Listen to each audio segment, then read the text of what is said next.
dan saya bersama teman-teman saya. Di sini saya akan bicarakan tentang suara profesional dengan judul komunikasi efektif dalam dunia profesional. Nah, pada kali ini kita akan ngobrol-ngobrol singkat tentang komunikasi efektif. Nah, bagaimana sih komunikasi efektif itu? Apakah teman-teman semua tahu?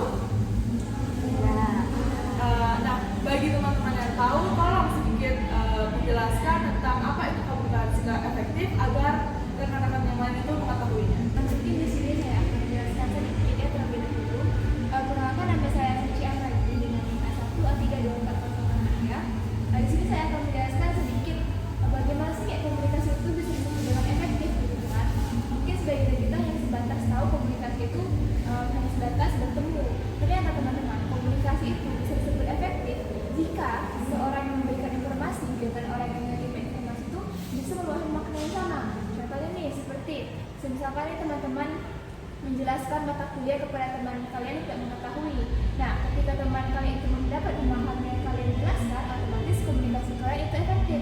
Tapi jika teman kalian tidak bisa memahami, otomatis komunikasinya itu bisa dibilang tidak efektif begitu. Nah, mungkin dari rekan saya mereka memiliki pendapat yang lain mengenai hal ini. Jadi saya tentu sudah setuju dengan pendapat saya Suci. Cuman di sini saya mungkin akan nambahin sedikit. Jadi intinya komunikasi itu baru bisa dibilang komunikasi kalau misalkan si penerima yang saling komunikasi itu ngerti. Misalkan nih dalam media sosial, contohnya misalkan di WhatsApp, Messenger, Instagram dan yang lain.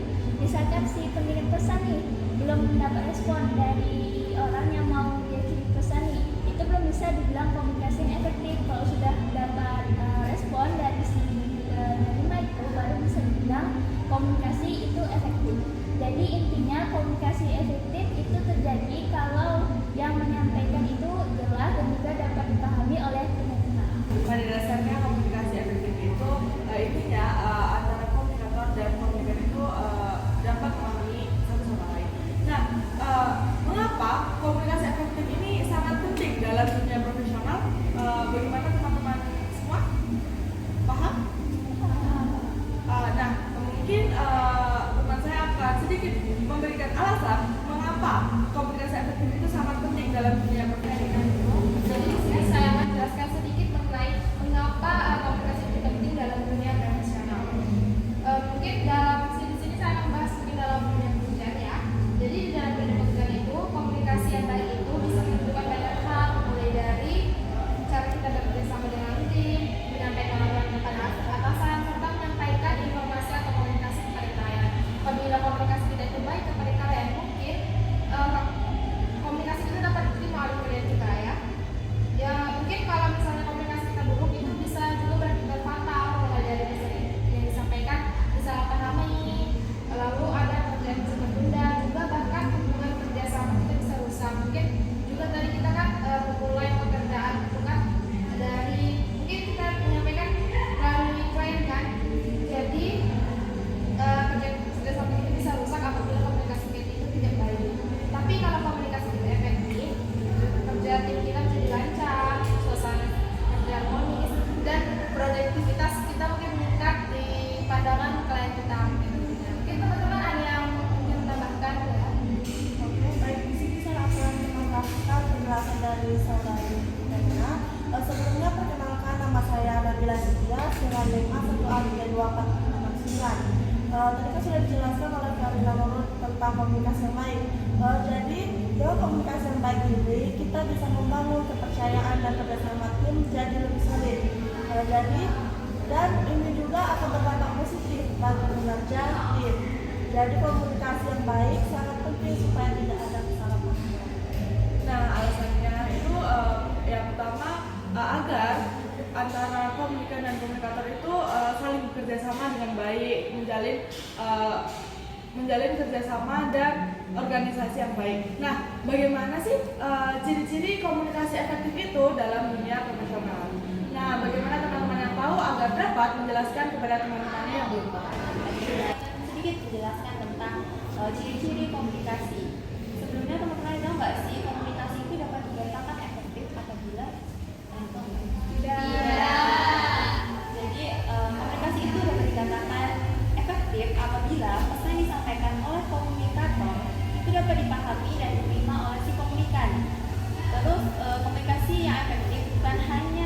membuat penerima mengerti tentang isi pesan, tetapi juga menimbulkan respon atau tindakan. Ada juga beberapa ciri-ciri komunikasi. Yang pertama itu pesan dipahami dengan benar oleh si penerima. Komunikasi dianggap efektif jika penerima mampu menangkap pesan, yang artinya tidak ada perbedaan makna antara penyampaian pesan dari si pengirim dengan si penerima.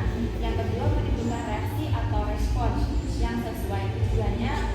Tujuannya agar komunikasi ini tercapai bila penerima memberikan respon yang sesuai harapan. Yang ketiga itu membangun hubungan yang baik antar pihak. Komunikasi yang efektif tidak hanya membangun hubungan atau mempererat, tetapi juga menimbulkan rasa percaya, saling menghargai, dan menciptakan suasana bonding yang positif.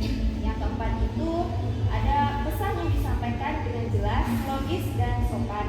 Kalimat yang sesuai dengan menggunakan bahasa yang mudah dipahami serta sikap sopan agar mempermudah si penerima memahami pesan. Itu saya dapat saya sampaikan, mungkin rekan saya akan menjelaskannya. Baik, perkenalkan nama saya Nadira. Di sini saya akan menyampaikan penjelasan dari kelas saya ini. Yang kelima itu ada kesesuaian antara kata, nada suara, dan bahasa tubuh. Di mana komunikasi tidak hanya melalui kata-kata, tetapi juga lewat ekspresi wajah, gerak tubuh, dan nada suara. Jika ketiganya selaras, maka pesan yang diterima akan lebih meyakinkan dan bermakna. Yang keenam itu menggunakan media dan waktu yang tepat, di mana pemilihan media dan waktu yang sesuai sangat berpengaruh terhadap keberhasilan komunikasi. Lewat komunikasi, misalnya menyampaikan pesan penting, sebaiknya dilakukan secara langsung, bukan melalui sifat. Yang terakhir itu adanya feedback positif dari penerima. Feedback yang baik menunjukkan bahwa penerima memperhatikan, memahami, dan merespon pesan yang diterima. Tanpa feedback, kita tidak bisa menilai apakah komunikasi berhasil atau tidak. Sekian dari penjelasan dari saya. Nah, pada dasarnya kunci utama dari ciri-ciri komunikasi efektif itu sebenarnya antara komunikator dan komunikan itu memberikan feedback dan antara keduanya agar komunikasi itu berjalan dengan baik. Nah, setiap sesuatu hal itu pasti ada hambatannya, dan bagaimana hambatan dan bagaimana cara mengatasi hambatan tersebut tentang komunikasi efektif dalam dunia profesional ini. Bagaimana teman yang mengetahuinya agar bisa dijelaskan? Sebelumnya saya perkenalkan diri dulu. Perkenalkan, nama saya Sita Ziana Bila Edri dengan NIM A1A32496. Nah, menurut pendapat saya pribadi, komunikasi efektif dalam dunia profesional itu sangat penting karena menjadi kunci dalam membangun kerjasama, menyelesaikan masalah, dan mencapai tujuan organisasi. Tanpa komunikasi yang baik, pesan bisa disalahartikan, hubungan antara kerjasama kerja bisa terganggu, dan hasil kerja pun tidak maksimal. Namun, dalam praktiknya ada beberapa hambatan komunikasi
dalam dunia profesional tersebut. Nah, mungkin teman-teman bisa berbagi tips gimana sih cara komunikasi itu agar berjalan dengan efektif. Mungkin teman-teman yang mengetahuinya boleh share informasinya. Oke, baik, sebelumnya perkenalkan nama saya Revani Nebela dengan NIM A1A324057. Nah, kita mulai dulu dari asumsi dasarnya. Bahwasanya banyak orang berpikir bahwa komunikasi yang efektif itu ialah pesan yang disampaikan itu dapat diterima oleh si pendengar. Nah, asumsi ini sebenarnya tidak sepenuhnya salah, tetapi belum cukup dikarenakan pemahaman saja belum tentu bisa menghasilkan tindakan atau perubahan sikap dari si pendengar. Nah, kadang orang bisa memahami tetapi tidak bisa menerima apa yang didengarnya. Nah, jadi komunikasi efektif itu harus mencapai tujuan komunikatifnya, bukan hanya sekadar dipahami. Nah, mungkin untuk tips komunikasi yang efektif dalam dunia profesional bisa dijelaskan oleh rekan saya. Baik, perkenalkan nama saya Agim Al-Hafiz dengan NIM A1A324075. Baik, di sini saya akan berbagi tips agar komunikasi itu lebih efektif. Yang pertama itu adalah ngomong secara jelas, jangan pelan dan jangan terlalu ribet kalau masih informasi. Yang kedua itu jaga kepercayaan, jangan suka berbohong, jaga sikap agar orang-orang itu bisa menerima kata-kata dari kita. Biasanya orang yang suka berbohong itu orang tidak akan percaya dan tidak mau mendengarkan omongannya. Yang ketiga itu pilih waktu yang pas untuk ngobrol. Jangan pas orang lagi sholat, ngaji, maupun orang lagi bad mood diajak ngobrol. Tentu kita tidak akan mendapatkan respon dari komunikasinya. Yang ketiga itu minta feedback atau umpan balik. Tanya, kamu ngerti atau tidak dari maksud saya tadi. Kalau dia tidak ngerti, pilih cara lain agar dia mudah mengerti. Karena kalau tidak mengerti itu akan menjadi komunikasi satu arah, bukan dua arah. Ya. Jadi pada intinya tips agar komunikasi berjalan dengan efektif itu yang pertama kita menggunakan bahasa yang mudah dipahami